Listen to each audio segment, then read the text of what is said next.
నీతిమంతులు. వాళ్ళు దేవుడు వారి పేర్లను చెప్పి, నేను అబ్రహాము దేవుడను, ఇస్సాకు దేవుడను, యాకోబు దేవుడను అని దేవుడు ఎవరి గురించి అయితే మాట్లాడాడో ఆ నీతిమంతుల జాబితాలో ఉన్న యాకోబు తన జీవితంలో తాను బ్రతికిన బ్రతుకులో తాను కనబరిచిన భక్తిని తన భార్యలు, నీతిమంతుడు భార్యలు లేయా రాహేలు యొక్క జీవితాలను మన బైబిల్లో పరిశీలన చేద్దాం.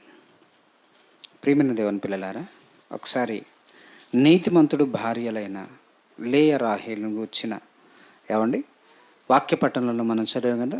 రూతు గ్రంథం చివరి అధ్యాయము 12వ వచనాన్ని ఒకసారి చదువుదాం. ముందుగా రూతు గ్రంథం, సమూయేలు గ్రంథానికి ముందు ఉంటుంది. రూతు గ్రంథం 4వ అధ్యాయము 12వ వచనం, 11వ వచనం చదువు. 11. అందుకు పురద్వారమునందుండిన ప్రజలందరూ పెద్దలను మేము సాక్షులము. యెహోవా నీ ఇంటికి వచ్చిన ఆ స్త్రీని ఇశ్రాయేలీల వంశమును వర్ధిల్ల చేసిన రాహేలును పోలిన దానిగాను లేయాను పోలిన దానిగాను చేయునుగాక. చాలు, ఇక్కడ మనం ఆలోచిస్తే రూతును గూర్చి ఇశ్రాయేలు పెద్దలు మాట్లాడుతున్న మాట. రూతు నిజానికి ఆవిడ ఇశ్రాయేలీయురాలు కాదు, మోయాబు స్త్రీ, అనగా అన్యజనులు. ఇశ్రాయేలీయులు అంటే అబ్రహాము సంతతి. వారికి తెలుసు యెహోవా ఎవరు. రూతు అన్యస్త్రీ అయిన ఈ రూతు యెహోవాను తెలుసుకొని తన అత్తతో పాటు, ఎందుకంటే వారి అత్తగారు, బైబిల్లో మనకు తెలిసిన సందర్భం, వారి అత్తగారు బెత్లెహేములో కరువు వచ్చినప్పుడు ప్రక్కన ఉన్న మోయాబు దేశానికి వెళ్ళింది తన భర్తను, 2 పిల్లలను తీసుకొని. కానీ అక్కడ వెళ్ళిన తర్వాత భర్త చనిపోయాడు, 2 కుమారులు చనిపోయారు, కోడళ్ళు 2 మిగిలారు. మరలా కరువు తీరి బెత్లెహేము పచ్చగా ఉందని తెలిసి తిరిగి తన దేశానికి ప్రయాణమైనప్పుడు కుమారులు చనిపోయిన కోడళ్ళు తనతోనే ఉన్నారు కాబట్టి, మీరు ఈ దేశపు స్త్రీలు కనుక మీరు మీ దేశంలోనే ఉండండి, నేను మా దేశానికి వెళ్ళిపోతాను, మా దేవుడు మమ్మను మరలా కరుణించాడని నయోమి మాట్లాడుతుంది. అప్పుడు ఆ నయోమి కోడళ్ళైన ఓర్ప ఒక ఆవిడ, మరొక ఆవిడ రూతు. ఓర్ప ఆగిపోతుంది, రూతు అత్తతో పాటు, అనగా 2 విధవలే. మీకు అర్థమైందా?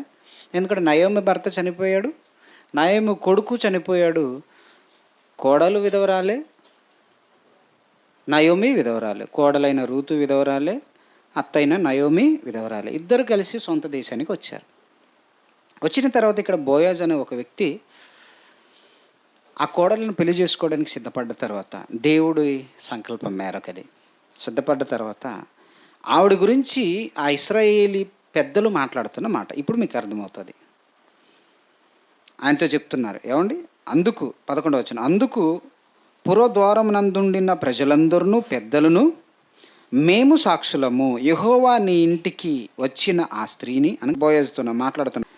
యెహోవా నీ ఇంటికి వచ్చిన ఆ స్త్రీని ఇశ్రాయేలీల వంశమును వర్ధిల్ల చేసిన రాహేలును పోలిన దానిగాను లేయాను పోలిన దానిగాను చేయునుగాక. ఇక్కడ 2 స్త్రీలను సంబోధించి మాట్లాడుతున్నాడు గ్రంథకర్త. ఈ రూతు ఎలా అభివృద్ధి చెందాలంటే, ఇశ్రాయేలు వంశంలో వర్ధిల్లిన స్త్రీలు ఎవరు? రాహేలును లేయాను పోలిన దానిగా నీవు ఉందువు అని చెప్తున్నారు. ఇప్పుడు రూతు గురించి మనం ఆలోచించడం లేదు, కానీ ఈ రాహేలు, ఈ లేయా, వీరిద్దరూ ఇశ్రాయేలు భార్యలు. ఇశ్రాయేలు అంటే మరలా యాకోబుకు మరో పేరే ఇశ్రాయేలు, అందుకు చెప్తున్నాను. ఓకే, యాకోబు భార్యలన్నా ఇశ్రాయేలు భార్యలన్నా ఒకటే. ఇప్పుడు ఈ యాకోబు భార్యలైన రాహేలు లేయను సంబోధించి జ్ఞాపకం చేస్తూ రాహేలును పోలిన దానిగాను లేయను పోలిన దానిగాను చేయునుగాక, దేవుడు అలా చేయునుగాక అన్నాడు. అంటే ఇప్పుడు రాహేలు ఈ లేయ వీరిద్దరినీ కూడా మనం ఒకసారి బైబిల్లో ఆలోచిస్తే వీళ్ళెవరు? వీళ్ళు ఈ రాహేలు ఈ లేయ వీళ్ళెవరు అనగా వీళ్ళు ఇశ్రాయేలీల, వీళ్ళు అన్యజనుల. అప్పటికి ఇశ్రాయేలీలుగా లేరు, అబ్రహాము సంతత. ఇదంతా మనం ఒక్కసారి మనం ఆలోచిస్తే ఏమండి, అబ్రహామును దేవుడు పిలిచినప్పుడు అబ్రహాము గర్భవాసము నుండి వచ్చిన వారిని నేను నా పిల్లలుగా ఏమండి స్వీకరిస్తాను, వారు నాకు ఏమండి నా జనముగా పిలువబడతారు, నా ప్రజలుగా పిలువబడతారు అని దేవుడు చెప్పాడు. చాలా జాగ్రత్త వినాలి మీకు అర్థం కావడానికి. ఇప్పుడు అబ్రహాము గారు దేవుడు పిలిచినప్పుడు బయలుదేరాడు. బయలుదేరి కనాను దేశానికి వెళ్ళాలంటే బయలుదేరి హారానుకు వచ్చాడు. అలా వచ్చిన అబ్రహాము గారు తర్వాత కనానుకు చేరుకున్నాడు. కనాను దేశానికి చేరుకున్న తర్వాత అక్కడ కాపురం ఉండిన పిమ్మట అబ్రహాము ఇస్సాకును కన్నాడు. ఏమండి, అబ్రహాము ఇస్సాకును కన్నాడు. ఇస్సాకు 2 కుమారులను కన్నాడు. వాళ్ళ పేర్లేంటి? యాకోబు, ఇంకో పేరు ఏశావు. పెద్దవాడు ఏశావు అయితే రెండోవాడు యాకోబు. వీరిద్దరిలో జ్యేష్ఠుడుగా ఏశావుకే ఆశీర్వాదం దక్కాలి. కానీ ఏశావు చిక్కుడుకాయల కూర కోసం జ్యేష్ఠత్వాన్ని ఏం చేసుకున్నాడు? అమ్ముకున్నాడు. ఇది చాలా దారుణమైన విషయం. కేవలం చిక్కుడుకాయల కూర కోసం ఆశీర్వాదాలు అమ్ముకున్నాడు. దాని గురించి దేవుడు బైబిల్లో రాయించాడు, భ్రష్టుడు అన్నాడు. ఏమంటే ఇక్కడ చిక్కుడుకాయ కూర అంటే ఏంటి? ఒక ఆహార పదార్థం. ఆహార పదార్థానికి ఆశీర్వాదం అమ్ముకున్నాడు అంటే ఎంత దరిద్రుడు, ఎంత భ్రష్టుడు అని మనం చెప్పొచ్చు. భ్రష్టుడండి. ఒకసారి ఆ మాట చూడండి, ఎబ్రీ పత్రికలో ఉంటుంది. ఏమండి, ఎబ్రీ పత్రిక 12వ అధ్యాయం 16వ వచనం. 12వ అధ్యాయం 16. నెక్స్ట్ 12వ అధ్యాయం 16వ వచనంలో, ఒక్క పూట కూటి కొరకు తన జ్యేష్ఠత్వపు హక్కును అమ్మివేసిన ఏశావు వంటి భ్రష్టుడైనను వ్యభిచారి అయినను ఉండునేమో అనియు జాగ్రత్తగా చూచుకొనుడి. ఎబ్రీలారా, ఒక్క పూట కూటి కోసం, ఏమండి, ఒక్క పూట కూటి కోసము జ్యేష్ఠత్వపు హక్కుని అమ్మేసుకున్నాడండి. జ్యేష్ఠత్వపు హక్కు అనేది పెద్ద కుమారుడికి వస్తుంది. ఇక్కడ జ్యేష్ఠత్వపు హక్కు ఏంటో తెలుసా? ఆశీర్వాదం. అబ్రహామును దేవుడు ఆశీర్వదించాడు. ఆ ఆశీర్వాదం అనేది జ్యేష్ఠుడికి వస్తుంది. ఈ జ్యేష్ఠత్వపు హక్కును, ఆశీర్వాదాన్ని, దేవుడిచ్చే ఆశీర్వాదాన్ని ఒక్క పూట కూటి కోసం అమ్ముకున్నాడు. ఆయన గురించి దేవుడు మాట్లాడుతూ, అమ్మివేసిన ఏశావు వంటి భ్రష్టుడైనను వ్యభిచారి అయినను ఉండునేమో, మీరు జాగ్రత్తగా చూసుకోండి. అంటే భోజనం కోసం జ్యేష్ఠత్వాన్ని అమ్ముకున్నాడు, భ్రష్టుడుగా మారిపోయాడు. దేవుడు ఆయన వ్యభిచారి అని కూడా అన్నాడు. వ్యభిచారి అంటే స్త్రీ పురుషుడు న్యాయబద్ధమైన పెళ్లి చేసుకున్న భార్య భర్తలు కలగడం వేరు, ఇతరులతో సంబంధం పెట్టుకోవడాన్ని వ్యభిచారం అంటారు మామూలుగా. కానీ ఇక్కడ దేవుడు తనను విడిచిపెట్టి తనకంటే భోజనము, ఆహారం ఎక్కువైందని లేదా ఎక్కువ అన్న ఉద్దేశంతో ఏశావు కనిపిస్తున్నాడు. అంటే భోజనం కోసం అవసరమైతే దేవుని కూడా విడిచిపెడతాడు. దానిని దేవుడు వ్యభిచారం అన్నాడు. తనకంటే భోజనానికి ఎక్కువ అవకాశం ఇచ్చాడు, తనకంటే భోజనాన్ని ఎక్కువ ప్రేమించాడు. చచ్చిపోయే నాకు ఆశీర్వాదం ఎందుకంటాడండి ఆ సందర్భంలో? చనిపోతున్న నాకు ఈ ఆశీర్వాదం ఎందుకంటాడు? ఎంత దారుణమైన మాట అది. దేవుడు మనసు అర్థమైతే, దేవుడు చెప్పిన మాటల పట్ల విశ్వాసం ఉంటే ఆ మాట అనడు. చనిపోతున్న నాకు ఆశీర్వాదం ఎందుకయ్యా, చనిపోతున్నా నాకు. ఏమంటే అబ్రహాము గారు వాళ్ళ పితరుడు కదండి, ఇస్సాకు వాళ్ళ నాన్నగారు కదండి. వాళ్ళు చనిపోలేదా? చనిపోయినా వాళ్ళ ఆశీర్వాదం, దేవుడు ఇస్తున్న ఆశీర్వాదాన్ని విశ్వసించారా లేదా? నమ్మారా లేదా? నమ్మే బయలుదేరారా? వాళ్ళ గర్భాన పుట్టిన ఈయన ఆకలవుతుంది భోజనం కోసము, నేను మరణిస్తుంటే నాకెందుకు ఆశీర్వాదం అని అమ్ముకున్నాడు. చిక్కుడుకాయ కూరల కోసం తమ్ముడికి అమ్ముకున్నాడు. ఎప్పుడు అమ్ముతాడో కొనేద్దామని చూస్తున్నాడు. ఎవరు? యాకోబు. ఏమండి, యాకోబుకు రాకపోయినా యాకోబు దానిని నేను సాధించుకోవాలన్న తపన దేవుడికి నచ్చిందండి. యాకోబుకు దేవుడికి అక్కడే నచ్చాడు. యాకోబు ఆ తపన చూడండి. ఎవరైనా ఒక్కపూట కూటి కోసము జ్యేష్ఠత్వాన్ని అడుగుతాడు. ఈ అడగడమే వింతగా ఉంది చూడండి, ఆశ్చర్యంగా ఉంది. ఏమండి, చిక్కుడుకాయ కూరలు వండాడట. ఆయన వేటకు వెళ్ళి వచ్చాడు. నాన్న అడిగాడు, మంచి నేను మరణానికి సిద్ధంగా ఉన్నాను కానీ మంచి వేట మాంసం తీసుకొచ్చి నాకు పెట్టు, నేను తిని నీకు ఆశీర్వాదం ఇచ్చి నేను నా తనువు చాలిస్తానని తండ్రి అయిన ఇస్సాకు అడిగినప్పుడు ఈయన వేటకెళ్ళాడు. ఏశావు ఏమీ దొరకలేదు, మంచి ఆకలి మీద వచ్చాడు. ఇంతలో వీడు తల్లి దగ్గర ఉండేవాడు కదా, వంటలు వండడంలో కొంచెం నేర్పరి. చిక్కుడుకాయ కూరలు వండుతున్నాడు, ఎర్రగా కనిపిస్తుంది. తమ్ముడు ఆ కూర నాకి, ఏమండి తమ్ముడు ఆ కూర నాకి, నాకు ఆకలి అవుతుంది అంటే ఈయన ఏమి అడిగాడు? జ్యేష్ఠత్వాన్ని ఇస్తావని ఈయన అడిగాడు. బట్ అడిగినప్పుడు అన్న స్పృహ ఉండాలి కదండి, స్పృహ అంటారు. ఏం అడిగాడు ఈయన? ఏం అడిగితే నాకేంటి, ఇప్పుడు తింటే ముఖ్యం, తినడం ముఖ్యమని అమ్ముకున్నాడు. దారుణమైన స్థితిలో ఏశావు ఉన్నాడు. కానీ యాకోబు చూడండి, యాకోబు గురించి మనం మాట్లాడుతూ, యాకోబు అలా జ్యేష్ఠత్వాన్ని పొందుకున్న తర్వాత ఎలా పొందుకున్నాడో మనకు తెలుసు. ఇస్సాకు దగ్గరికి వెళ్ళాడు, భోజనం పెట్టాడు, ఇస్సాకు దీవించాడు. ఆ దీవెనలు తీసుకున్న తర్వాత, ఆశీర్వాదాలు తీసుకున్న తర్వాత ఏశావు కూడా వచ్చాడు. వస్తే నా దగ్గర ఏం లేవు ఆయన, నేను ఆయనకి ఇచ్చేసాను, ఆయనే నువ్వనుకునే ఆయనని నేను దీవించేశాను అంటాడు ఇస్సాకు. అప్పుడు కన్నీళ్ళు విడుస్తూ, నాయన నీ దగ్గర ఏం లేవా తండ్రి, దేవుని ఆశీర్వాదాలని అడిగినప్పుడు ఏమి లేవు నాయన, అన్నీ అయిపోయినాయని అప్పుడు తండ్రి కూడా బాధపడతాడు. ఈ కోపం మీద ఉన్న అన్న, ఈ ఏశావు కోపంతో ఉన్నాడు కాబట్టి నన్ను చంపుతాడేమోనని తమ్ముడైన యాకోబు, ఏమండి వాళ్ళ అమ్మ ద్వారా, ఏమండి రిబ్కా తన సహోదరుడు లాబాను యొద్దకు పంపిస్తాడు, పద్దనరాముకి వెళ్ళిపోతాడు. ఇది యాకోబు స్టోరీ. ఎక్కడికి వెళ్ళిపోతాడు? అక్కడ నుండి పారిపోయి ఎక్కడికి వెళ్తాడు? తన మేనమామైన లాబాను పద్దనరాము దగ్గర ఉంటాడు. తూర్పు భాగం, కనానుకు తూర్పు భాగానికి ఉంటాడు. వెళ్ళిపోతాడండి. ఆ వెళ్ళిపోయిన తర్వాత జరిగిన సంఘటనను మనం ఇప్పుడు బైబిల్లో చూద్దాం. ఆ సందర్భాలు మనం కొంచెం ధ్యానం చేద్దాం. ఏమండి, 29వ అధ్యాయము ఆదికాండం 29వ అధ్యాయము మొదటి వచనం నుండి మనం చూడగలిగితే, ఆదికాండం 29వ అధ్యాయం మొదటి వచనం చదవండి ఒకరు.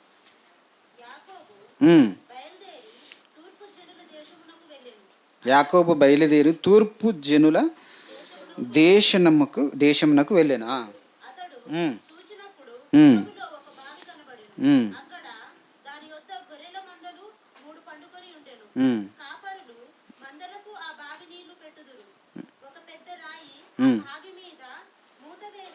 చాలు, ఇక్కడ సందర్భాన్ని మనం చెప్తాను, చదివితే ఆలస్యమైంది కదా.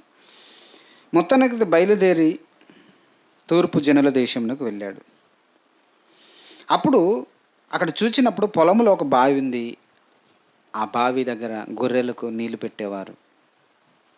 ఆ బావి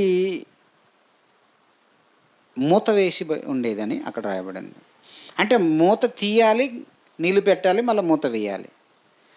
కనుక ఈ సంఘటన ఎందుకు రాయించాడంటే, గొర్రెల కాపర్లు వస్తున్నారు, మందలు వచ్చి గొర్రెలకు నీళ్లు పెడుతున్నారు, మూత పెడుతున్నారు. అలాగనే లాబాను కుమార్తె రాహేలు కూడా గొర్రెలు కాచేది. ఈవిడ కూడా గొర్రెలను, ఆ మందలను తోలుకొని వచ్చింది. ఏమండి, 9వ వచనం చదువుదాం. 9 చదవండి వెంటనే. అతడు వారితో ఇంకా మాట్లాడుచుండగా రాహేలు తన తండ్రి గొర్రెల మందను తోలుకొని వచ్చెను. ఆమె వాటిని మేపునది. యాకోబు తన తల్లి సహోదరుడైన లాబాను కుమార్తెకు రాహేలును తన తల్లి సహోదరుడగు లాబాను గొర్రెలను చూచినప్పుడు అతడు దగ్గరకు వెళ్ళి బావి నుండి రాతిని బొర్లించి చూడు మాట్లాడితే తన తల్లి సహోదరుడు అంటే వాళ్ళ మేనమామ దగ్గర ఓకే. తన తల్లి సహోదరుడుకు లాబాను గొర్రెలకు నీళ్లు పెట్టెను. యాకోబు రాహేలును ముద్దు పెట్టుకొని ఎలుగెత్తి ఏడ్చెను. ఎందుకండి ఈ ఏడుపు? ఒకసారి ఆలోచించండి. బైబిల్ మనం చదివినప్పుడు ఎందుకు ఏడ్చాడు? ఎక్కడి నుండి వచ్చాడు అనుకున్నారు యాకోబు? తన తండ్రి దగ్గర నుండి ప్రాణాన్ని అరచేతిలో పెట్టుకొని తరమబడిన వాడుగా బయలుదేరి వచ్చాడు. వచ్చినప్పుడు నది దాటాడు, యోర్దాను నది దాటాడు. దేవుడు అక్కడ కాపాడాడు ఆయన. నదిని ఎలా దాటాడు? ఆ సందర్భాన్ని అంతా చూస్తే మనకు ఆశ్చర్యం ఇస్తుంది. అంటే ఒంటరి వాడుగా యాకోబు అలమటిస్తున్నాడు.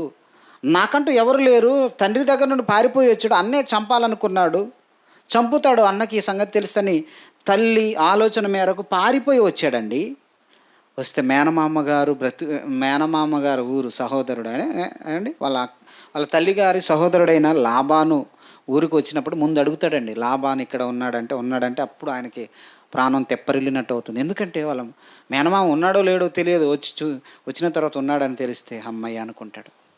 తర్వాత చెప్పారు ఒకడు, అదిగో వస్తుంది ఆ రాహేలే నీ మేనమామ కుమార్తె అని చెప్పంగానే ఆవిడకి నీళ్లు పెట్టడానికి సహాయం చేసి ఆమెను చూసి ఏమంటే ముద్దు పెట్టుకుని ఏడ్చాడు. ఎందుకు ఏడ్చాడు తెలుసా? ఒంటరి వాడుగా ఉన్నాడు. ఎక్కడ నుండో బయలుదేరి వచ్చాడండి. చిన్న విషయం కాదు, దేశాలు దాటుకుంటూ వచ్చాడు ఆయన. ప్రయాణం చేసుకుంటూ వచ్చాడు. యోర్దాను నది దాటి యువతలకు వచ్చాడు. యోర్దాను అవతల కదా పాలస్తీనా. యోర్దాను నది దాటి యువతలకు వచ్చాడు. ఏమంటే ఎక్కడో వేరే దేశంలో ఉన్న అన్యజనుడైన లాబాను యొద్దకు వచ్చాడు. ఏమండి ఆ లాబాను కుమార్తెను చూసి ముద్దు పెట్టుకుని ఎలుగెత్తి ఏడ్చాడట. ఈ సంగతి తెలుసుకున్న తర్వాత రాహేలు కూడా పరిగెత్తుకొని వెళ్ళింది. ఇంటికి వెళ్ళి వాళ్ళ నాన్నకి చెప్పింది, నాన్న మీ సహోదరి కుమారుడు వచ్చాడు యాకోబు అనగానే ఆయన పరిగెత్తుకొని వచ్చాడు. ఆయన మాట్లాడుతున్నాడు 14 వచ్చిన. మనకు తెలియాలి ఈ ఎసెన్స్ అంతా, తెలిస్తేనే వాళ్ళ యొక్క జీవితాల్లో వాళ్ళ భక్తి జీవితం ఎలా ఉందో మనకు అర్థమవుతుంది. 14 వచ్చిన చదువుదాం. అప్పుడు లాబాను ఏమంటున్నాడు? లాబాను వచ్చి ఆయన్ని చూసి ఆయనతో మాట్లాడుతున్నమాట. అప్పుడు లాబాను, నిజముగా నీవు నా ఎముకయు నా మాంసమును ఉన్నావు అని నేను ఏమంటున్నాడు? మేనమామ వచ్చి నిజముగా మేనమామ వచ్చి ఏమంటున్నాడు? నిజముగా నీవు నా ఎముక నా మాంసం. అవును కదండి, ఒకటే ఎముక ఒకటే మాంసం. ఈ బంధం అనేది దేవుడు పెట్టిందండి. ఈ బంధాలు దేవుడు పెట్టినవి. ఈ బంధము దూరమైన తర్వాత దాని గురించి తప్పించిపోయాడు. వాళ్ళ మేనమామ వచ్చి నిజంగా నా ఎముక నా మాంసము అని చెప్పి ఏమండి నెక్స్ట్ ఏమన్నాడు? ఏమండి ఇక అక్కడ నివసించడం ప్రారంభించాడు యాకోబు. ఇది యాకోబు చరిత్ర. వాళ్ళ మేనమామ దగ్గర నివసించడం ప్రారంభించినప్పుడు ఖాళీగా ఉండరు కదండి. మేనమామ మంద గొర్రెలు కాస్తున్నాడు. నెల రోజులు కాసిన తర్వాత ఆ మేనమామ అంటాడు, నాన్న నువ్వు ఎంత బంధువు అయినా ఎంత సొంతవాడు అయినా ఉచితంగా నా గొర్రెలు నువ్వు కాయొద్దు, నేను నీకు జీతం ఇస్తాను. ఏమండి ఇక్కడ చూడండి, వీళ్ళ మాటలు చూస్తుంటే ఆశ్చర్యం వేస్తుంది. ఉచితంగా కాయొద్దు, నేను నీకు జీతం ఇస్తాను, నీ జీతం అడుగు అంటాడండి. అప్పుడు ఈయన అడిగింది ఏంటి తెలుసా? నిజంగా యాకోబు ఎంత మంచివాడంటే, ఎంత నిష్పక్షపాతంగా, ఎంత పారదర్శకంగా అంటారు, పారదర్శకత అంటారు, ట్రాన్స్పరెంట్ అంటారు ఇంగ్లీష్లో. ఎంత పారదర్శకంగా ఒక మాట అడిగాడండి, మామగారు నేను ఎలాగ ఇక్కడికి వచ్చాను కాబట్టి నాకు జీతం వద్దు, ఇదిగో నీ చిన్న కుమార్తె రాహేలు రూపవతి సుందరవతి ఆవిడని నాకు ఇచ్చి పెళ్లి చేయి, ఆవిడ కోసం నీకు 7 సంవత్సరాలు కొలువు చేస్తాను అన్నాడండి. కొలువు అంటే జీతం చేస్తాను, ఊడిగని చేస్తాను అన్నాడు. ఇది యాకోబు కుదిరించుకున్నది. చూడండి ఆ మాట. ఏమండి లాబానేమో ఇలా చేయమని అడగలేదు. చూడండి చాలా జరుగుతుందండి. చూడండి మరోసారి చదవండి అక్కడ కరెక్ట్గా. రాహేలు రూపవతియు సుందరియునై ఉండెను. యాకోబు రాహేలును ప్రేమించి నీ చిన్న కుమార్తె అయిన రాహేలు కోసము నీకు 7 సంవత్సరములు కొలువు చేసేదని అనేను. ఎవరన్నారు? ఇది యాకోబే అన్నాడు.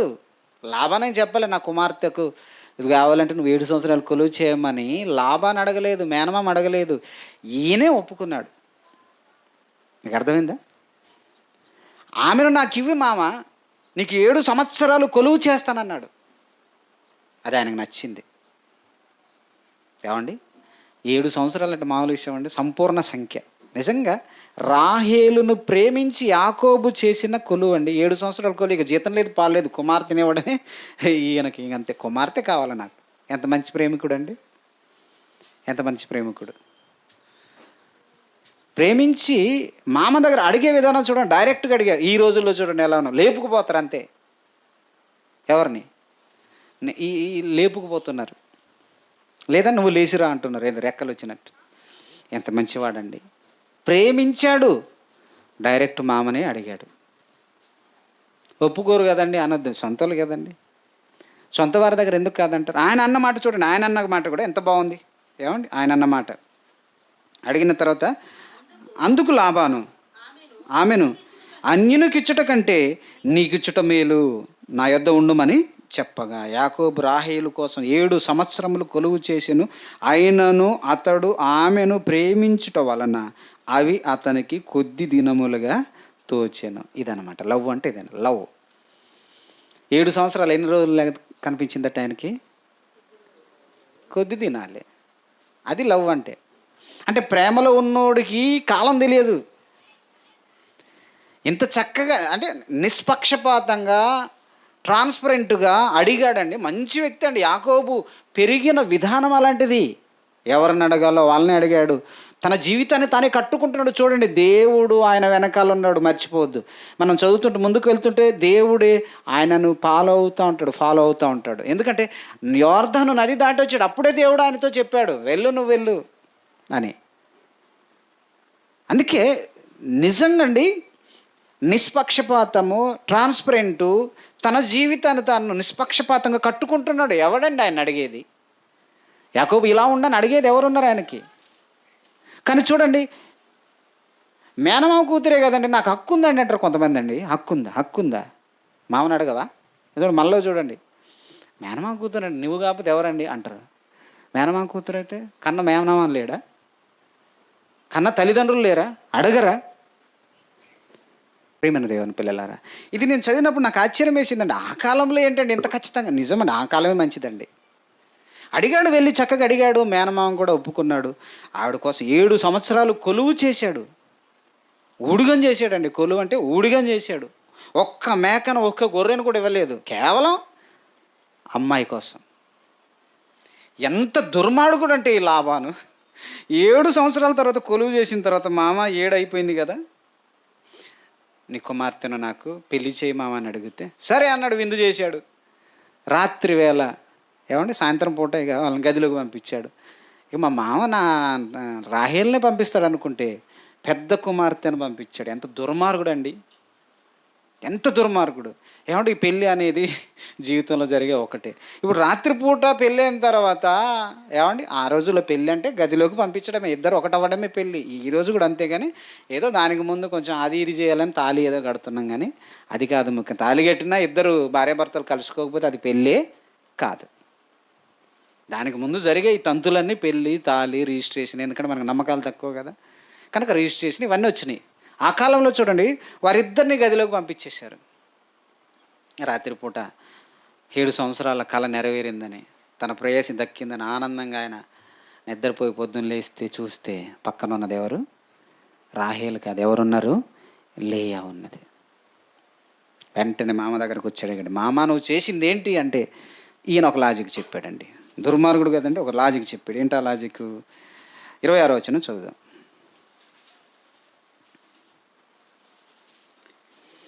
అందుకు లాబాను, పెద్దదానికంటే ముందు చిన్నదానిచ్చుట మా దేశ మర్యాద కాదు. అబ్బా, మర్యాద గురించి మాట్లాడాడు చూడండి. మరి అప్పుడు అడిగాడు కదండి, మీరు ఆలోచించండి, న్యాయంగా అడిగాడు కదా. చిన్న కూతురు నాకు ఇష్టం మామ అన్నప్పుడు, నాయన పెద్దదైన తర్వాత ఇస్తానన్నాలిగా, అనాలి కదా, అనలే. అందుకే దుర్మార్గుడు అండి. ఈయన పేరే లాబాను. లాభం లేకుండా ఏమీ చేయడు అన్నట్టే ఉంది. పెద్ద కుమార్తెకు పెళ్లి చేసిన తర్వాత ఈమెను చేసుకొని ఆయన అనొచ్చుగా, అనలే. పెద్ద కుమార్తెనిచ్చి పెళ్లి చేసేసి ఆయనకు తెలియకుండా, ఏమండి మా దేశం మర్యాద కాదు అన్నాడు. మరి మర్యాద కానప్పుడు నేను అడుగుతాను, మర్యాద కానప్పుడు లాజిక్గా ఆలోచిద్దాం. ఎందుకంటే అన్యాయం అయిపోతున్నాడు యాకోబు. మనం యాకోబు గురించి ఆలోచించాలి. అన్యాయం అయిపోయాడు కదండి. ఎవరిని ప్రేమించాడు, ఎవరిని పెళ్లి చేసుకుంటుందని ఒప్పుకున్నాడు, 7 సంవత్సరాలు ఎవరి కోసం ఊడిగం చేశాడు. మరి ఇలాంటప్పుడు మరి లాబాను మరి ఈయనకు తెలియకుండా ఎందుకు తన గదిలోనికి పంపించాడు, తనకు భార్యగా ఉండమని అడిగాడు కదా, న్యాయంగా అడిగాడు కదా. అన్యాయం చేశాడండి. మరలా ఏం లాజిక్ మాట్లాడాడో తెలుసా? ఈమె యొక్క వారము సంపూర్తి చేయము. 27 వచనం చదవండి.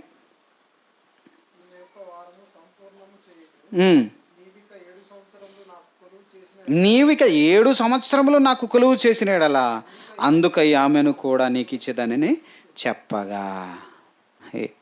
చచ్చిన ప్రాణం ఏమైంది, లేచినట్టు. మొత్తానికైతే రాహేల్ని ప్రేమించాడు కాబట్టి మళ్ళా 7 సంవత్సరాలు కొలువు చేశాడండి. ఎందుకు ఈ అవసరం? ఈ లాజిక్ ఇప్పుడు ఈయన పెట్టింది. మళ్ళీ 7 సంవత్సరాలు ఇష్టపడిన భార్య కోసం కొలువు చేశాడు. ఆ రోజుల్లో బహుభార్యతత్వం అనేది తప్పు కాదు కనుక సరేలే అని మరలా 7 సంవత్సరాలు కొలువు చేశాడు. 7 ఎన్ని సంవత్సరాలైనాయి? 14 సంవత్సరాలు. ఈ 14 సంవత్సరాలు కొలువు చేసిన తర్వాత పోనీ ఆయనకేమైనా ఒక గొర్రెనైనా మేకనైనా ఇచ్చాడు అనుకుంటున్నారా? లేదండి. 14 తర్వాత మరలా నీకు గొర్రెల మందలు మేకల మందలు రావాలంటే మళ్ళా 6 సంవత్సరాలు కొలువు చేశాడండి. ఈ 6 సంవత్సరాలు కొలువు చేసేటప్పుడు ఆయన జీతం ఏంటో తెలుసా? ఎన్ని మార్పులు చేశాడంటే లాబాను. ఏమండి, విసుకొచ్చేస్తుందండి.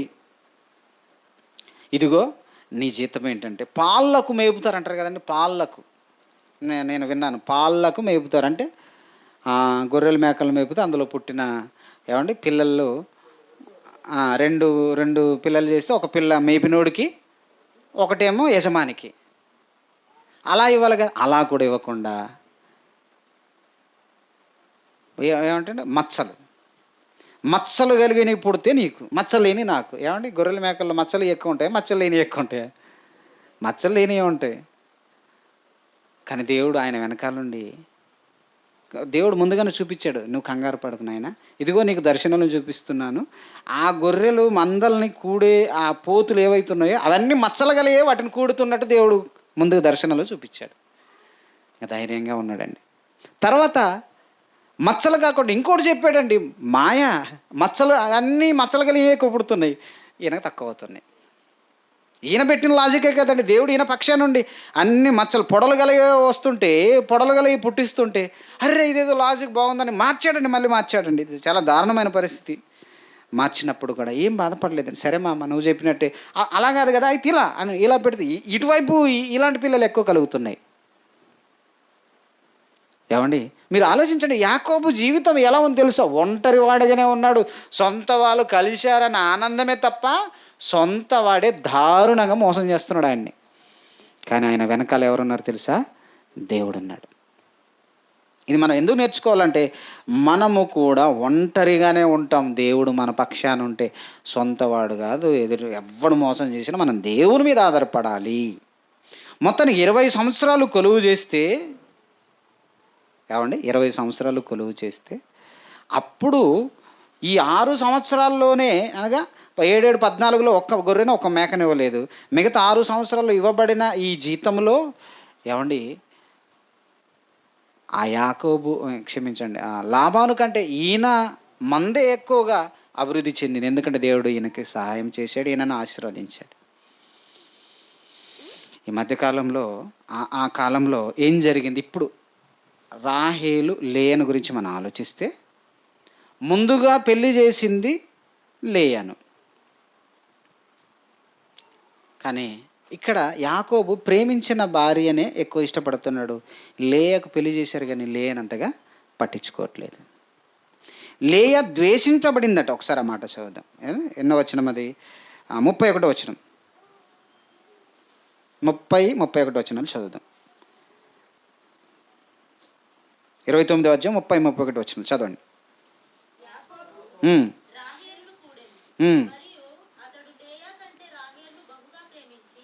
లేయ కంటే రాహేలును బహుగా ప్రేమించి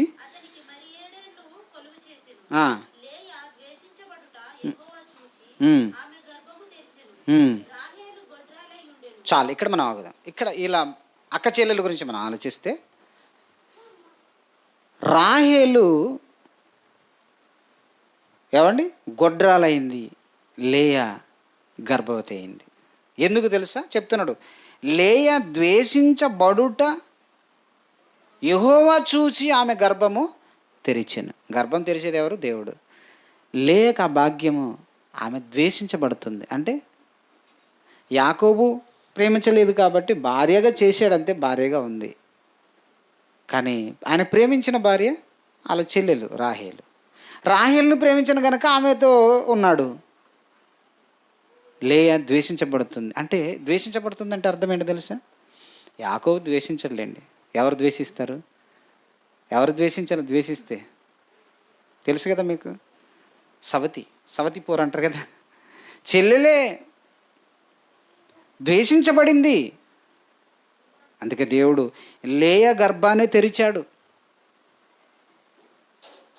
రాహేలును గొడ్రాలుగా మూశాడు దేవుడు. అక్కడ రాయబడిన మాట చూడండి, లేయా ద్వేషించబడుట యెహోవా చూచి ఆమె గర్భము తెరిచెను, రాహేలు గొడ్రాలై ఉండెను. అంటే రాహేలు గర్భం మూయబడింది. తెరవాలన్నా మూయాలన్నా ఎవరి చేతిలో ఉంది? దేవుడి చేతిలో ఉంది. అంటే దేవుడే లేయా గర్భము తెరిచాడు, దేవుడే రాహేలు గర్భము మూశాడు. ఎందుకంటే లేయా ద్వేషించబడుతుంది కనుక. లేయాకే కుమారులు కలిగారు. మొదట రూబేను పుట్టాడు, తర్వాత ఏమండి తర్వాత ఎవరు పుట్టారు? మరో కుమారుడు పుట్టాడు, తర్వాత లేవి పుట్టాడు, షిమ్యోను, లేవి. ఇప్పుడు చూడండి, లేయా క్యారెక్టర్ మనం ఆలోచిస్తే, రాహేలు క్యారెక్టర్ మనం ఆలోచిస్తే, రాహేలు ఏమండి ప్రేమించి పెళ్లి చేసుకున్నాడే తప్ప రాహేలులో భక్తి లేదండి. భక్తి లేదనే చెప్పాలి. ఏమండి 30వ చదవండి. రాహేలు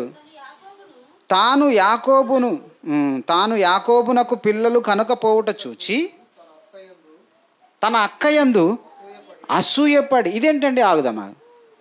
ఇప్పుడు తనకు పిల్లలు కావట్లేదు, లేయకు పిల్లలు పుట్టడం లేదు, క్షమించండి, రాహేలుకు పిల్లలు పుట్టడం లేదు.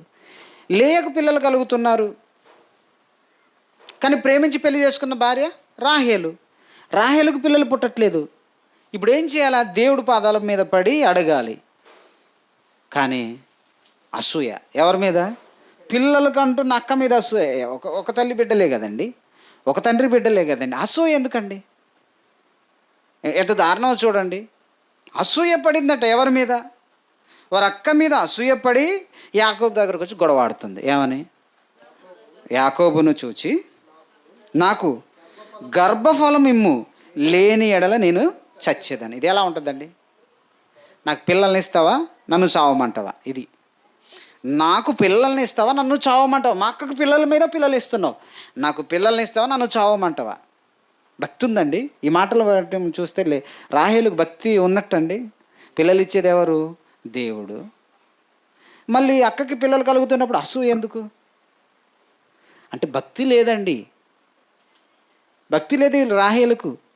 ఆయన భక్తి ఉండడానికి వీళ్ళు ఏమైనా అబ్రహాము కుమారులు కాదు కదండి, అబ్రహాము సంతతి కాదు కదా లాబాను.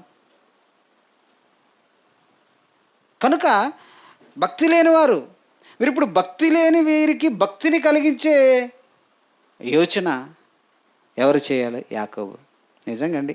అప్పుడు మాట్లాడిన మాట యాకోబు ఏమన్నాడు తెలుసా?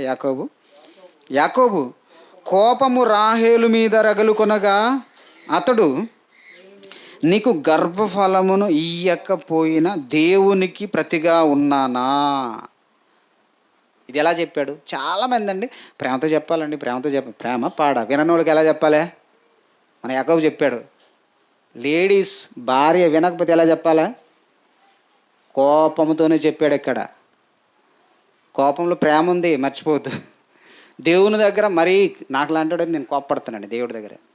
దేవుడి విషయంలో కోపపడతానే, భార్య కానీ పిల్లలు కానీ. ఎందుకంటే భక్తుడు. ఏమైందట చూడండి. యాకోబు కోపము ఎవరి మీద రగులుకొనేది? రాహేలు అని తన భార్య మీద రగులుకుంది. ఎందుకు? ఏం మాట్లాడింది ఈవిడ?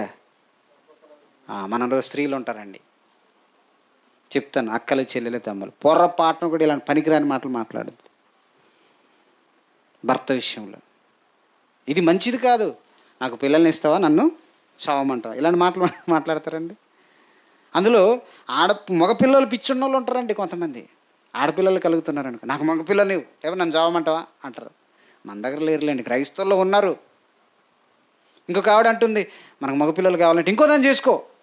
ఆహా, వీళ్ళెవరు? క్రైస్తవులు. ఇంకో దాన్ని చేసుకొని సలహా ఇస్తే మరి తెచ్చుకున్న తర్వాత ఒకళ్ళు తెచ్చుకున్నాడు అనుకో, ఏమంటుంది? మళ్ళీ ఇటు తిరిగి అదిగో తెచ్చాడా, అటు నుండి ఇటు. ఎవరు నేను చెప్పమన్నాడు? పనికిరాని మాటలు. పురుషుల్లో ఇలాంటి ఆలోచనలు కలిగించేవారు ఎవరు తెలుసా? వీళ్ళే. ఎవరు? ఇలాంటి మాటలు మాట్లాడేవాళ్ళు. తప్పు కదా ఇది. అసలు నేను దేవుడు నాకు పిల్లల్ని ఇస్తావా, నన్ను చావమంటావు అనే మాట చాలా పెద్ద తప్పు. అదే చేశారు వీళ్ళు కూడా.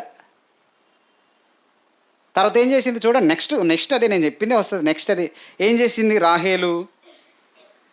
ఇక నాకు పిల్లలు కలగరు కానీ తన దాసి అయిన 4వ వచనం చదవండి. ఇంకో దాన్ని తెచ్చుకోమన్నాడు. అదే డైలాగ్ అనమాట.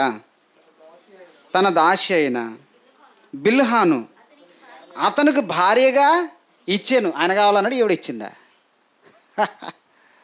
ఈవిడే ఇచ్చింది. ఆ రోజుల్లో ఒకటి ఉందిలేండి.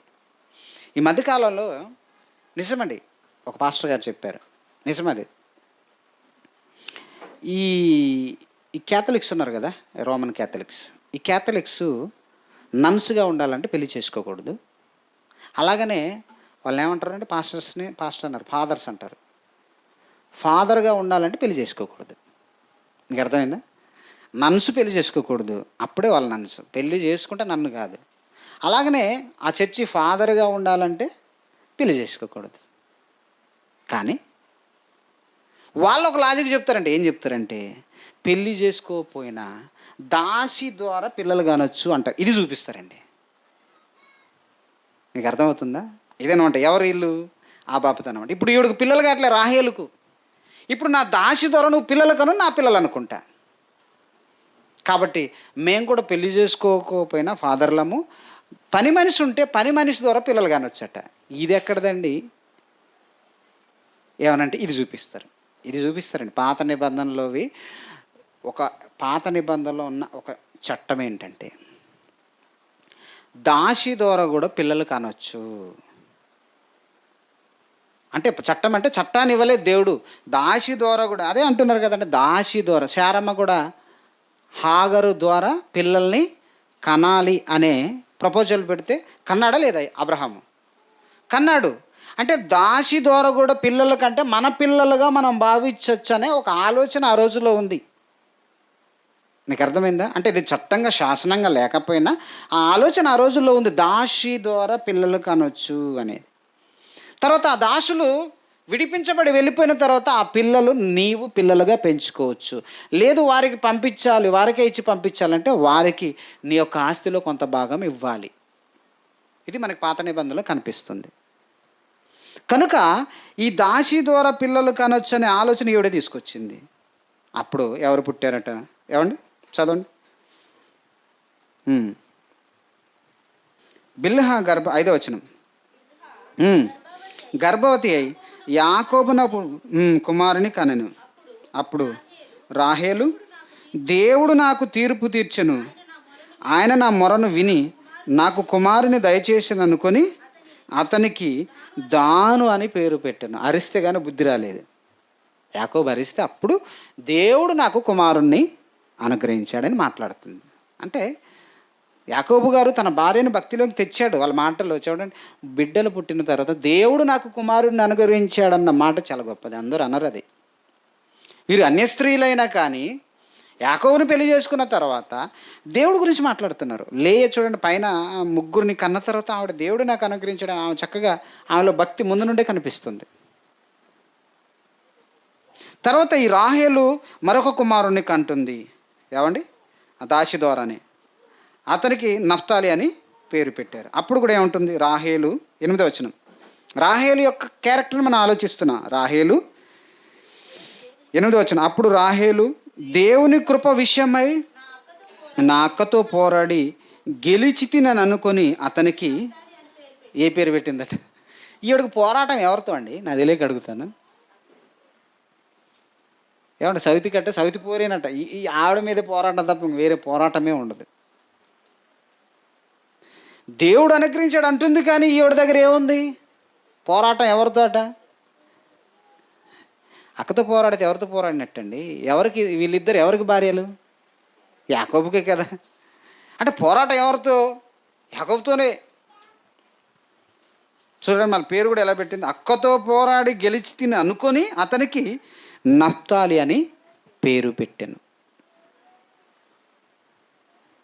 ప్రియమైన దేవుని పిల్లలారా, అక్క మీద అసూయ, అక్క మీద పోరాటం, ఇది రాహేలు జీవితం. ఎవరికి భార్య ఈవిడ? యాకోబుకు భార్య. యాకోబు ఎవరు? నీతిమంతుడు, భక్తుడు. నాకు పిల్లల్ని ఇస్తావా చస్తావా అన్నప్పుడు మాట్లాడిన వీరుడండి. భార్య దగ్గర ఆ కాలంలో మాట్లాడడం అంటే గొప్ప విషయం. ఎందుకంటే ఇస్సాకు కొడుకు ఆయన, భక్తుడు. ప్రియమైన దేవుని పిల్లలారా, అది రాహేలు జీవితంలో మనకు కనిపిస్తుంది. రైట్. ఇప్పుడు రాహేలు తన జీవితాన్ని మనం ఆలోచిస్తున్నాం. లేయా ప్రారంభం నుండి భక్తిగానే ఉంది. ఏమండి, ప్రారంభం నుండి ద్వేషించబడింది. ఆవిడ ద్వేషింపబడి కూడా దేవుడి మీద ఆధారపడింది. చెల్లె మీద ఏం అరవలేదు ఆవిడ. కానీ రాహేలులో కనిపిస్తుంది భక్తిహీనత. ఇప్పుడు 20 సంవత్సరాలు అయిందండి. అయిన తర్వాత 31వ వచనాన్ని, మొదటి వచనం చదవండి ఒకసారి. 31వ అధ్యాయం మొదటి వచనం. లాబాను కుమారులు తన తండ్రికి కలిగిన యావత్తు యాకోబు తీసుకొని మనకు తండ్రికి కలిగిన దాని వలన ఈ యావదాస్తి సంపాదించనని చెప్పుకొనిన మాటలు యాకోబు వినెను. ఏమండి, లాబాను కుమారులు కూడా ఉన్నారు. ఇప్పుడు వాళ్ళు ఏం మాట్లాడుతున్నారంటే సాటుగా, మన బావ అంతే కదండి, మన బావ ఎలాంటి వాడు అంటే, మన తండ్రికి కలిగిన యావత్తును యాకోబు తీసుకొని, ఏమంటే తీసుకున్నాడండి. ఏమండి, యాకోబు ఎంత నీతిమంతుడో ఆయన గొర్రెలు కాచిన 20 సంవత్సరాల్లో ఆయన చెప్పుకుంటాడండి. తర్వాత తీసుకోలేదు ఆయన, జీతం మార్చిందే వీళ్ళ నాన్న, ఈ కుమారుల నాన్న లాబాను. వాళ్ళు ఏమంటున్నారు, తండ్రికి యావత్తును తీసుకొని తనకు కలిగినది మొత్తం మన నాన్నదేనా అంటున్నారు. నాన్నదే, మీ నాన్నే కదా జీతం ఏర్పాటు చేశారు అంటే. చూడండి ఎలాంటి మాటలు. ఒకవేళ ఆయనకు సంపాదించింది యావదాస్తి మొత్తము మన నాన్నదే అని మాట్లాడుకుంటూ విన్నాడండి యాకోబు. బాధ కదండి, సొంత బామర్దులు మాట్లాడుతున్న మాటలు, అంతే కదా, బాధ అవుతుందండి. యాకోబు బాధపడ్డాడు. ఏమనలేదు యాకోబు. చిన్నగా లాబాను ముఖం చూసాడట, అంటే వాళ్ళ మామ ముఖం చూసాడు. ఇవి కొడుకులు ఇలా మాట్లాడుతున్నారు కదా, వీళ్ళ నాన్నగారు ముఖం ఎలా ఉందని ఒకసారి చూసాడట. 2వ వచనం చదవండి. మరియు అతడు లాబాను ముఖమును చూచినప్పుడు అది నిన్న మొన్న ఉండినట్టు యాకోబు ఎడల లేదు. నిన్నున్నట్టు మొన్నన్నట్టు లేదు. ఎందుకంటే యాకోబు ఈ లాబాను కంటే ఎక్కువ గొర్రెలు వచ్చేసినాయి. తన భాగం తను ఇచ్చిన తర్వాత తన మందను తను కాచుకుంటున్నాడండి. దేవుడు ఆయన ఆశీర్వదిస్తున్నాడు, మందలు పెరిగిపోతున్నాయి. కనుక లాబాను కుమారులు మాట్లాడుతున్నాడు. లాబాను కూడా ముఖం నిన్న మొన్న ఉన్నట్టు లేదు. ఇక అనుకున్నాడు యాకోబు, అనుకున్నాడు, ఏమండి, నేను నా పితరుల దేశమునకు వెళదాం, నా బంధువులు ఎదుగు తిరిగి వెళుతాను అని ఆయన అనుకున్నాడండి. బయలుదేరాడు. ఏమండి, అనుకున్నాడు. అప్పుడు బయలుదేరి ఆయన చేసింది ఒకటి ఏంటంటే, లాబానుకు చెప్పకుండా బయలుదేరాడు. ఆయన లాబానుకు చెప్పకుండా తన ఆస్తి అంటే ఆ రోజుల్లో భూములు, ఇల్లులు కాదు సుమా, గొర్రెల మందలు, మేకల మందలు, ఒంటెలు, పశువులు, ఏమంటే చాలా వీటినన్నిటిని తీసుకొని ఈ లాబానేమో తన గొర్రెలకి బొచ్చు కత్తిరించడంలో ఆ రోజు పండగ చేసేవాళ్ళు. వాటి దగ్గరికి వెళ్ళి బొచ్చు కత్తిరించే పండగలో ఉన్నప్పుడు ఈ లాబాను లేనప్పుడు వీళ్ళు బయలుదేరి మొదలుపెట్టి వెళ్ళారు.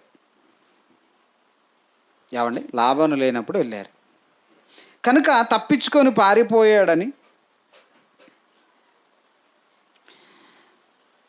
ఆ విషయంలో తప్ప యాకోబు తన మామ దగ్గర చేసిన అన్యాయం ఏమీ లేదండి.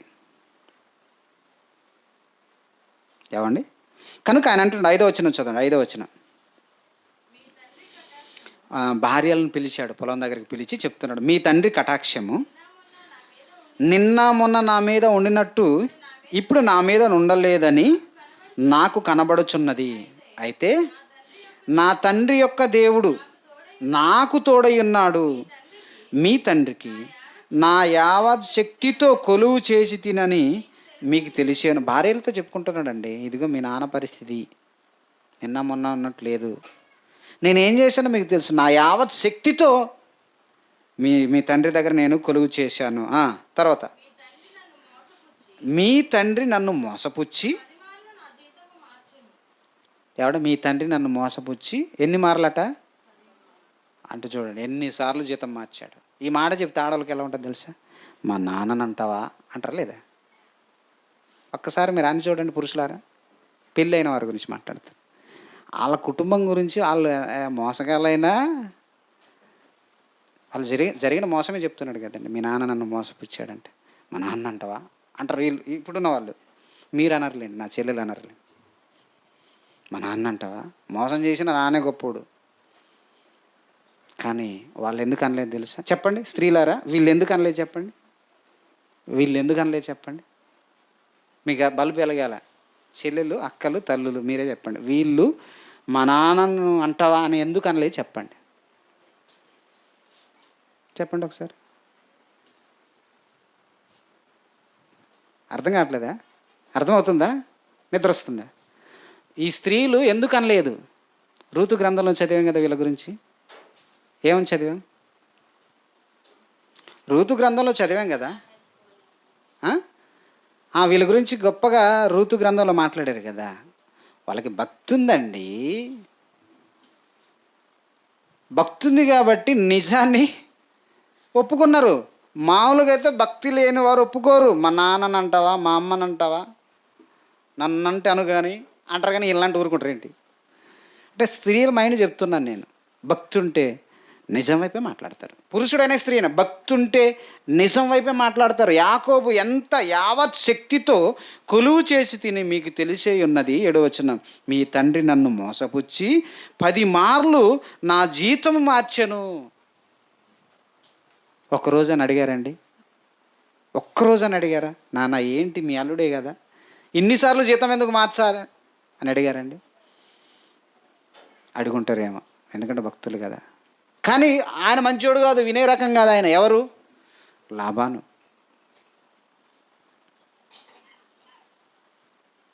అయినను దేవుడు అతనికి హాని చేయనీయలేదు. అయినను దేవుడు మీ నాన్న ద్వారా నాకు ఎలాంటి హాని చేయకుండా నన్ను కాపాడాడు. చూడండి యాకోబు భక్తి చూడండి, ఎవరి మీద ఆధారపడుతున్నాడు? దేవుని మీద.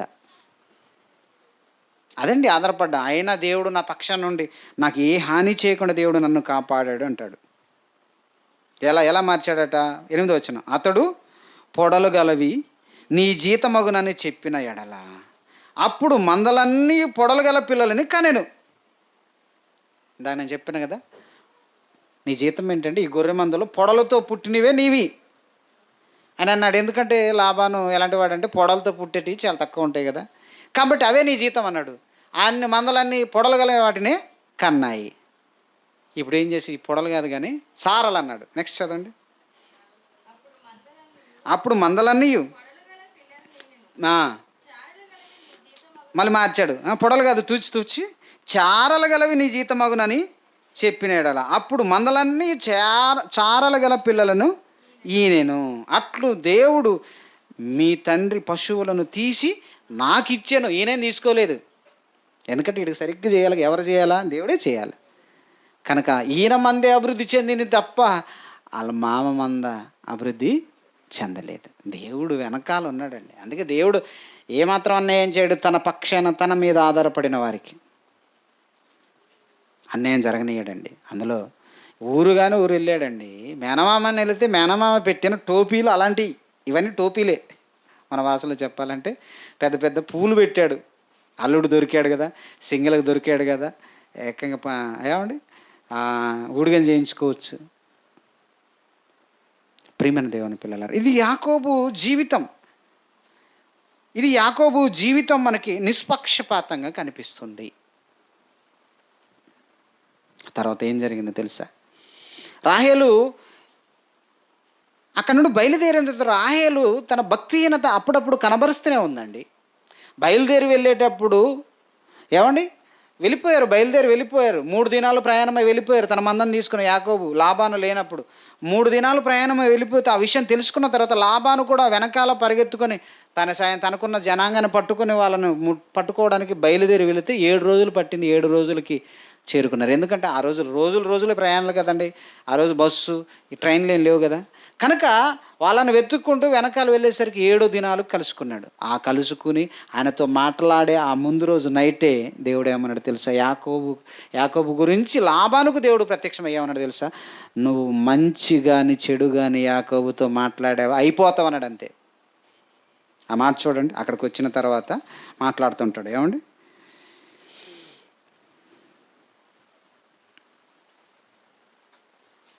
24వ వచనం, 31వ అధ్యాయం 24వ వచనం. ఆ రాత్రి స్వప్నమందు దేవుడు సిరియావాడైన లాబాను నొద్దకు వచ్చి, నీవు యాకోబుతో మంచి గాని చెడు గాని పలుకకుము, జాగ్రత్త సుమి అని అతనితో చెప్పాను. స్వప్నంలో, కలలో భయపడిపోయాడండి. ఎందుకంటే యాకోబు వెనకాల దేవుడు ఉన్నాడని లాబానుకు కూడా తెలుసు. కనుక వచ్చి ఏమంటున్నాడంటే, వెళితే వెళ్ళావు అల్లుడు, నాకు ముందే చెబితే బాగుండును, నిన్ను మేళతాళాలతో పంపుదును కదా, తంబుర సితారాలతో పంపుదును కదా, నువ్వెందుకు దొంగచాటును వెళ్ళాలి అని దొంగ మాటలు మాట్లాడాడు. అని మాట్లాడుతూ, నువ్వు వెళితే వెళ్ళావు కానీ నా వస్తువు ఎందుకు తీసుకుపోతున్నావు అన్నాడండి. ఏంటా వస్తువు అంటే, లాబాను యొక్క గృహదేవతను దొంగిలించి పట్టుకొచ్చింది రాహేలు. లాబాను యొక్క గృహదేవత, ఎందుకంటే అన్యజనులు కదా వాళ్ళ గృహదేవత ఆ బొమ్మను దొంగిలించుకొని పట్టుకొచ్చింది. ఆ సంగతి యాకోబుకు తెలియకుండా ఏమంటాడంటే, నీ వస్తువు నేను ఒక్కటి కూడా తీసుకురాలేదు, 20 సంవత్సరాలు నీకు ఊడిగం చేసిన కానీ నీది నేనేదైనా దోచుకున్నట్టుంటే నీకే తెలుసు నేను ఎలాంటి వాడిని అన్నాడు. ఎంత ఖచ్చితంగా బ్రతికాడండి యాకోబు. కానీ యాకోబుకు తెలియకుండా తన భార్య, ప్రేమించిన భార్య రాహేలు మాత్రం గృహదేవతను దొంగిలించుకొని తెచ్చిందండి. ఆయన నా దేవతను మీరు తీసుకొచ్చారని వెతుక్కుంటూ సామాన్లన్నీ వెతికాడు, మొత్తం దొరకనీయకుండా దాచిపెట్టిందండి. దొరకలేదులేండి. కానీ చూడండి, రాహేలులో ఈ భక్తిహీనత దేని పట్టుకొని వచ్చింది? ఏం దొంగిలించుకొని తెచ్చింది తండ్రి ఇంటి నుండి? గృహదేవత. ఎందుకు తేవాలి? గృహదేవత ఎందుకు తెచ్చింది? మీరు ఆలోచించిన భక్తి ఉందా ఈవిడికి? ఏం దొంగిలించుకొని తెచ్చిందండి? బంగారం వెండి కాదు, గృహదేవత. మరి ఎందుకు తెచ్చింది అంటే, ఆవిడ భక్తి జీవితాన్ని గురించి మనం ఆలోచిస్తే రాహేలులో ఏం తేడా కనిపిస్తుంది? లేయా కంటే రాహేలులో తేడా కనిపిస్తుంది భక్తిలో. ప్రారంభం నుండి అక్క మీద అసూయ, తర్వాత భర్తతో గొడవ, తర్వాత అక్కతో నా పోరు నేను గెలిచానని కొడుకుకు పేరు పెట్టడం. ఇక్కడికి వచ్చేసరికి తన తండ్రి గృహదేవతను దొంగిలించి, ఈయనెవరు? యాకోబు ఎవరు? మహాకాశంలో పైన దేవుడిని పూజించే ఒక భక్తుడి భార్యగా ఉన్న ఈవిడ తన తండ్రి గృహదేవతను దొంగిలించి తెచ్చిందంటే ఈవిడ భక్తిని మనం అంచనా వేయచ్చు. అంటే ఈవిడలో భక్తి లేదనే మనకు అర్థమవుతుంది దీనిని బట్టి. అక్కడ రాయబడలేదు కానీ, అంటే ఈవిడకి ఈ లోకం మీద ఈ లోకం మీద ఆసక్తి, ఒక నీతిమంతుడు భార్య అయిన అక్కడ ఇలా ఉందండి. కానీ తర్వాత మారిందిలేండి. తర్వాత భర్త అడుగు జాడల్లో నడిచారు వాళ్ళు. అందుకనే లేయా, రాహేల్ అనే వారి గురించి గొప్పగా చెప్పబడింది. ఈవిడ మరణం కూడా ఎలా జరిగింది ఒకసారి మనం ఆలోచిస్తే, ఎక్కడ మరణించింది ఈవిడ ఎక్కడ మరణించింది? దారి మధ్యలో మరణించిందండి. చేరుకోలేదు. బెత్లెహేముకు ఎఫ్రాతాకు మధ్య దారిలోనే ఈవిడ మరణించినట్టు మనం చూడగలం. 35వ అధ్యాయం 16 నుండి. ఎఫ్రాతాకు వెళ్ళు మార్గంలో మరికొంత దూరం ఉన్నప్పుడు రాహేలు ప్రసవించుచు ప్రసవ వేదనతో ప్రయాసపడెను. ఆమె ప్రసవము వలన ప్రయాసపడుచున్నప్పుడు మంత్రసాని ఆమెతో, భయపడకుము, ఇది నీకు కుమారుడగునని చెప్పెను. ఆమె మృతి పొందెను. ప్రాణము పోచుండగా ఆమె అతని పేరు బెనోని అనెను. అతని తండ్రి అతనికి బెన్యామీన్ అని పేరు పెట్టెను. తర్వాత ఏం చేశారు?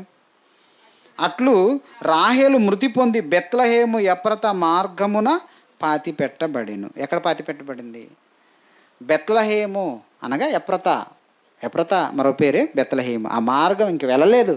ఆ మార్గం మధ్యలో పాతి పెట్టబడింది. అంటే తర్వాత మరలా యాకోబు, లేయా ఎక్కడ పాతి పెట్టబడ్డారు? 49వ అధ్యాయంలో మనం చూస్తే ముగించుకుందాం. 49వ అధ్యాయంలో 31వ వచనం. ఏమండి? 30 నుండి చదువుదాం. హిత్తీయుడైన ఎప్రోను భూమి అందున్న గుహలో నా తండ్రులు యొద్ద నన్ను పాతిపెట్టుడి. అంటే బ్రతికున్నప్పుడే యాకోబు చెప్తున్నాడు, నా తండ్రుల యొద్ద నన్ను పాతిపెట్టుడి. ఆ గుహ కనాను దేశమందలి మమ్రే ఎదుటనున్న మక్పేలా పొలంలో ఉన్నది. అబ్రహాము దానిని, ఆ పొలమును హిత్తీయుడగు ఎప్రోను యొద్ద శ్మశాన భూమి కొరకు స్వాస్థ్యముగా కొనెను. ఎవరు కొన్నారు ఇది? అబ్రహాము కొన్నాడు. స్వాస్థ్యము ఏంది? సమాధుల దుడ్డు అనుకుందాం. స్వాస్థ్యముగా కొనెను. అక్కడనే వారు అబ్రహామును అతని భార్య అయిన షారాను పాతిపెట్టారు. అక్కడనే ఇస్సాకును అతని భార్య అయిన రిబ్కాను పాతిపెట్టారు. అక్కడనే లేయను పాతిపెట్టిరి. అంటే అబ్రహాము, ఇస్సాకు, ఏమంటే అబ్రహాము, షారా ఎక్కడ చనిపోతే పాతి పెట్టబడ్డారో, అబ్రహాము కుమారుడైన ఇస్సాకు తన భార్య అయిన రిబ్కాను ఎక్కడ పాతి పెట్టారో అక్కడే ఎవరు పాతి పెట్టబడ్డారో తెలుసా? లేయా. ఈ భాగ్యం చిన్న విషయం కాదండి. ఇది సమాధులు గల పట్టణం కోసం ఆ సమాధుల దగ్గర పాతి పెట్టబడాలని ఇశ్రాయేలీల చిరకాల కోరిక. ఎందుకంటే వాళ్ళ నమ్మకం యెరూషలేములో యేసుక్రీస్తు రెండవ రాకడ జరుగుతుందని. ఏమండి? యెరూషలేం అనేది దేవుని పట్టణం అని, అక్కడ పాతి పెట్టబడాలనేది వాళ్ళ చిరకాల కోరిక. అది నేను చాలాసార్లు చెప్పాను. దానియేలు కూడా బబులోను చెరకు వెళ్ళిన తర్వాత తన మిద్దె మీదకి ఎక్కి ప్రార్థన చేసేటప్పుడు ఇశ్రాయేలు దేశం వైపు కిటికీలు తెరిచి 3 సార్లు రోజుకి ప్రార్థించేవాడు. నా పితరులు సమాధులున్న పట్టణం అని జ్ఞాపకం చేసి దాన్ని తిరిగి కట్టబడాలని ప్రార్థన చేసేవారు భక్తులు. అంటే అక్కడ పాతి పెట్టబడడం అనేది గొప్ప భాగ్యం. లేయా ఎక్కడ పాతి పెట్టబడింది? అబ్రహాము, ఇస్సాకు వాళ్ళ భార్యలతో పాతి పెట్టబడిన స్థలంలో పాతి పెట్టబడింది. యాకోబు కూడా నన్ను అక్కడే పాతి పెట్టండి అని బ్రతికున్నప్పుడే చెబుతున్నాడు. మరి లేయా ఎక్కడ, క్షమించండి, రాహేలు ఎక్కడ పాతి పెట్టబడింది? మార్గము మధ్యలో. నేను తెలియక అడుగుతాను. ఇప్పుడు దేవుడు అంటే ఈ ప్రసవం అప్పుడు చనిపోయిన, ప్రసవ దినములు ప్రసవించేటప్పుడు చనిపోయిన ఒక స్త్రీగా రాహేలు మనకు కనిపిస్తుంది. అంటే బిడ్డను కనేటప్పుడు చనిపోయింది ఈవిడ. అంటే ఆవిడ చాప్టర్ అక్కడికి క్లోజ్ చేయాలనుకున్నాడు దేవుడు. లేయా మాత్రం చేరుకుంది. వాళ్ళు ఇంకా ప్రయాణంలో ఉన్నారు, వెళ్ళలేదు. అక్కడికి వెళ్ళిన తర్వాత అప్పుడు అక్కడ పాతి పెట్టబడింది. అక్కడ నుండి వాళ్ళు మళ్ళా ఏమండి ఐగుప్తుకి వచ్చిన తర్వాత అప్పుడు యాకోబు మాట్లాడుతున్న మాట. ఐగుప్తుకు యోసేపు కోసం ఐగుప్తుకు వచ్చినప్పుడు నేను చనిపోతే నా పితరులను పాతి పెట్టబడిన ఆ దేశంలోనే పాతి పెట్టండి అని యాకోబు చెప్తున్న మాట ఇది. అంటే ఎక్కడ పాతి పెట్టబడింది రాహేలు? మార్గం మధ్యలో. బెత్లహేము మార్గం మధ్యలో పాతి పెట్టబడింది. అక్కడే చనిపోయింది. ప్రేమించినోడు కదండి, ప్రేమించినోడు కాబట్టి ఆమె సమాధి దగ్గర పెద్ద స్తూపాన్ని కట్టాడు. ఎవరు? యాకోబు. కానీ యాకోబు ఎక్కడ పాతి నన్ను ఎక్కడ సమాధి చేయాలని కోరుకున్నాడు యాకోబు? అబ్రహాము, ఇస్సాకు ఎక్కడ పాతి పెట్టబడ్డారో అక్కడ పాతి పెట్టండి, కానీ నా భార్య పాతి పెట్టబడిన ఈ మార్గం మధ్యలో పాతి పెట్టండి అని అనడండి? లేదండి. కనుక ఇదంతా మనం ఆలోచిస్తే లేయా, రాహేలు జీవితాలు ఇలా ముగిసిన వాళ్ళు గొప్పవాళ్ళండి. వారిని మనమేం తక్కువ చేయట్లేదు. వాళ్ళ గురించి రూతు గ్రంథంలో మాట్లాడుతూ నీవు ఇశ్రాయేలు వంశమును ఆశీర్వదింపబడిన ఒక రాహేలులాగా, ఒక లేయాలాగా ఉందువుగాక. ఎందుకంటే వాళ్ళ పిల్లల్ని వంశోద్ధారులుగా నిలబెట్టారు. ఎవరికి భార్యలు వాళ్ళు మర్చిపోవద్దు. ఎవరికి భార్యలు? యాకోబుకి. యాకోబు భక్తిపరుడు, నీతిమంతుడు. తిరిగి తన సొంత దేశానికి వచ్చాడు. తన గర్భాన పుట్టిన 12 మంది పిల్లలే కదండి గోత్రకర్తలు, 12 గోత్రాలు. ఆ గోత్రాలలో ఒక గోత్రమే యోధా గోత్రం. ఆ గోత్రంలోనే పుట్టాడు మన యువరాజు అయిన యేసుక్రీస్తు వారు.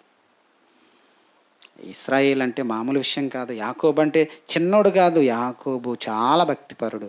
ఇది ఆయన జీవితంలో ఆయన భార్యల పట్ల జరిగిన ఈ సంఘటన అంతా ఒకసారి మీరు చదవండి. తర్వాత ఇంటికి వెళ్ళిన తర్వాత వారి జీవితాన్ని పరిశీలించండి. వాళ్ళు ఎలా ఉన్నారు, వాళ్ళ భక్తి, భర్త పట్ల వాళ్ళకున్న భయం ఏంటి, దేవుడి పట్ల వాళ్ళకున్న భక్తి ఏంటి. అన్ని స్త్రీలైనా వాళ్ళు ఏవండి ఆశీర్వదింపబడిన జనాంగంలోకి వచ్చి వాళ్ళు ఎలా బ్రతికారు అన్నది చాలా ఇంపార్టెంట్ అండి. ఇవన్నీ చరిత్ర పాఠాలు. కనుక మీరందరూ మరలా బైబిల్ చదివితే నేను చెప్పిన ఈ కోణాలను మనసులో పెట్టుకొని చదివితే ఎక్కువ విషయం మీకు గుర్తుండిపోయిద్ది. అది నా ఉద్దేశం. ప్రార్థించుకుందాం.